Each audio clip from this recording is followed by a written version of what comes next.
Hello बच्चों, welcome to MDH classes. और ये सिर्फ क्लास नहीं, ये है मसालेदार क्लास। बहुत टाइम हो गया आपसे मुलाकात नहीं हुई, बातचीत नहीं हुई, तो सोचा कि आज क्यों ना एक नया चैप्टर लाया जाए इकोनॉमिक्स का। और चैप्टर का नाम है मनी एंड क्रेडिट। जी हाँ, देखिए ये चैप्टर बहुत सिंपल है और इसका वेटेज भी ज़्यादा है, तो इसीलिए मैंने सोचा कि इससे स्टार्ट किया जाए। अगर आप चैप्टर को देखेंगे तो सबसे पहले हेडिंग में ही लिखा हुआ है कि money is considered as a medium of exchange. So my simplest question is why. आखिर मनी को as a medium of exchange हम क्यों कंसीडर करें, ऐसे क्या रीज़न है? देखिए, इमेजिन कीजिए आपके पास पैसा नहीं है तो क्या करेंगे? अब आपको सामान भी लेना है। तो पुराने टाइम में ये होता था कि सामान के बदले सामान मिलता था, जिसे हम बार्टर सिस्टम कहते हैं। राइट, आपके पास कोई सामान है, जैसे आजकल अगर आप देखेंगे तो बाल बेचने वाले, बाल खरीदने वाले आते हैं। वो क्या करते हैं, वो बोलते हैं कि 6,000 रुपये किलो बाल हैं, आप बाल दे दीजिए और आप बर्तन ले लीजिए। This is called barter system. और यही सिस्टम चलता था, लेकिन इस सिस्टम में कुछ कमियां हैं। वैल्यू कैसे बैलेंस करें? राइट, मैंने 500 रुपये की चीज़ दी तो मुझे 500 रुपये का ही सामान मिलना चाहिए। बट बार्टर सिस्टम में ऐसी कोई कंडीशन तो थी नहीं। भाई, हो सकता है कि तुम्हारा सामान ज़्यादा महंगा हो, मेरा सामान सस्ता हो। तो ये बार्टर सिस्टम में प्रॉब्लम थी।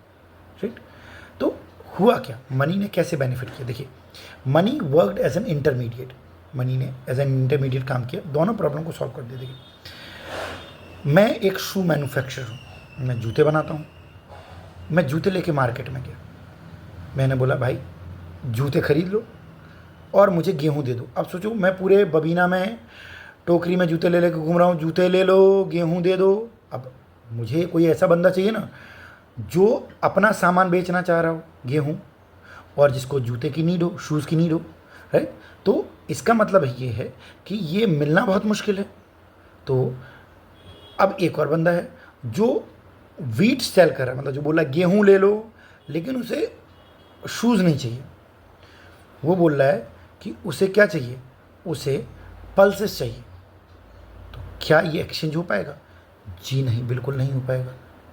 तो इसको बोलते हैं, जैसे अब मैं निकला, मैंने बोला शूज़ ले लो, गेहूँ दे दो। अब आप आए, आपने बोला गेहूँ ले लो, शूज़ दे दो। तो आप क्या बेचना चाहते हैं? आप गेहूँ बेचना चाहते हैं और शूज़ खरीदना चाहते हैं। मैं शूज़ बेचना चाहता हूँ और गेहूँ खरीदना चाहता हूँ। तो आपकी और मेरी नीड ये जो फुलफिल हुई, इसको बोलते हैं डबल कोइंसिडेंस ऑफ वांट। आप और मैं डबल हो गए और कोइंसिडेंटली मिल गए और हमारी वांट्स फुलफिल हो गई। तो this is called double coincidence of want. इस वांट को प्रॉब्लम, ये तो प्रॉब्लम है क्योंकि इसको ढूंढना बहुत मुश्किल है, तो इसको फुलफिल करने का काम किसने किया? अब मान लीजिए मनी आ गई, मनी मीडिएटर है, इंटरमीडिएटर है, तो मनी आ गई। तो मनी ने क्या किया? अब मैं मार्केट में गया, मार्केट में मैं अपनी शॉप पे बैठा जूते लेके, मैंने कहा भाई जिसको शूज़ चाहिए आ जा ले जाए। आप आते हो, मेरे से शूज़ खरीदते हो, मुझे 500 रुपीज़ देते हो और शूज़ लेके चले जाते हो। अब मुझे वीट की ज़रूरत है, तो मैं क्या शूज़ लेके जाऊँगा? नहीं, मैं 500 रुपये लेके जाऊँगा। जो वीट प्रोड्यूस कर रहा है, जो फार्मर है, उसके पास जाऊँगा, उसे 500 रुपये दूंगा और बोलूँगा भैया 500 रुपये के जितना गेहूँ है मेरे को दे दे। तो मनी ने क्या किया? मनी ने इस प्रॉब्लम को सॉल्व कर दिया। मेरी बात क्लियर है? चलो आगे बढ़ते हैं। अब जो करेंसी है, हमेशा से तो पैसा था नहीं।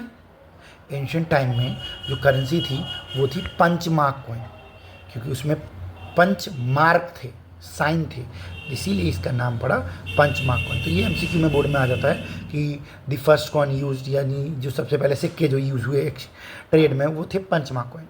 फिर धीरे धीरे गोल्ड कॉइन आने लगे, silver coin and the copper coin, ये सारे के सारे कॉइन्स आने लगे। Right, and then modern form of currency क्या है? मॉडर्न फॉर्म ऑफ करेंसी है ये नोट। राइट, ये नोट, इसमें लाइन दे रखी है कि इस पेपर की अपने आप में कोई वैल्यू नहीं है अनटिल एंड अनलेस। देखो इस पे लिखा है कि अगर हम देखें तो यहाँ गवर्नर के साइन है,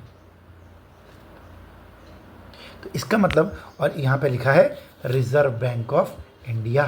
तो इसका सिंपल सा मीनिंग है कि ये सिर्फ एक पेपर है, लेकिन जब इसको ऑथराइज कौन कर देता है? Reserve bank of India. और बेसिकली ऑथराइज सेंट्रल गवर्नमेंट करता है और रिजर्व बैंक ऑफ इंडिया इसको प्रिंट करता है। ठीक है, तब ये क्या हो जाता है? इसकी वैल्यू बढ़ जाती है। डन। चलिए, क्या कोई ये बोल सकता है कि ये नोट नहीं चलेगा? नहीं, कोई नहीं बोल सकता। सरकार जब तक इसको ऑथेंटिकेट किए हुई है तब तक कोई भी दुकान वाला ये नहीं बोल सकता कि जी हम ये 10 का नोट नहीं चलाएंगे। बबीना में एक प्रॉब्लम है। प्रॉब्लम ये है कि 1 रुपये का सिक्का जो है यहाँ चलता नहीं। 1 रुपये का सिक्का चलना बंद हो गया। दुकानदार अक्सर बोलते हैं कि नहीं 1 रुपये नहीं चलता, बड़ी दिक्कत होती है। लेकिन लीगली ये अलाउड नहीं है, मना नहीं कर सकते। दूसरा ये है कि क्या आप अपने खुद के नोट प्रिंट कर सकते हैं? बिल्कुल नहीं कर सकते। नोट को प्रिंट करने का जो हक है वो है RBI का। थैंक यू, आज के लिए इतना काफ़ी है। हम मिलते हैं अगली क्लास में।